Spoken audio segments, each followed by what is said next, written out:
I'm going to talk to you today about itching. I didn't even realise that this was an MS symptom. It makes sense now, thinking back through my life. I've always had this terrible itching that would never go away. And it drives me insane. It drives me absolutely mad. Like, picture a feather. I guess that's the sort of closest thing to it, a feather sort of tickling you. It's very difficult to focus. My ability to focus is declining anyway, but sort of in a work environment and I'm sort of doing something and I need to be focused and I've got this like thing on my legs, like scratch.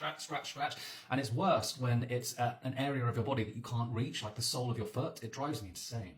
I was put on these prescription antihistamines, which soothed the issue somewhat, but didn't quite fix it. And so that was the point where I changed my diet. And I noticed over a period of several months, it improved.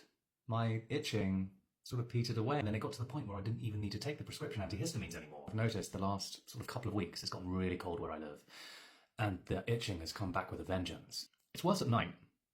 I think probably because, you're trying to drift off and not think of anything at night time, and it seems that that's the point where everything flares up, and so I'm there and I'm scratching my shoulder and my feet and my back and my knees, and it just won't leave me alone.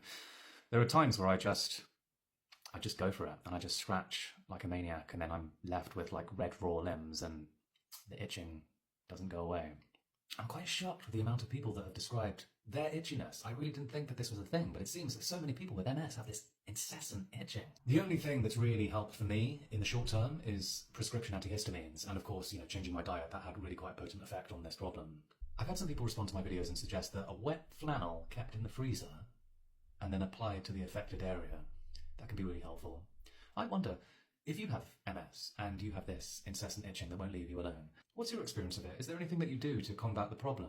Maybe your diet, maybe cutting out something in particular had a positive effect on this particular issue. Thanks for listening to me rabbit on about my itching. I hope that someone out there has found this information useful.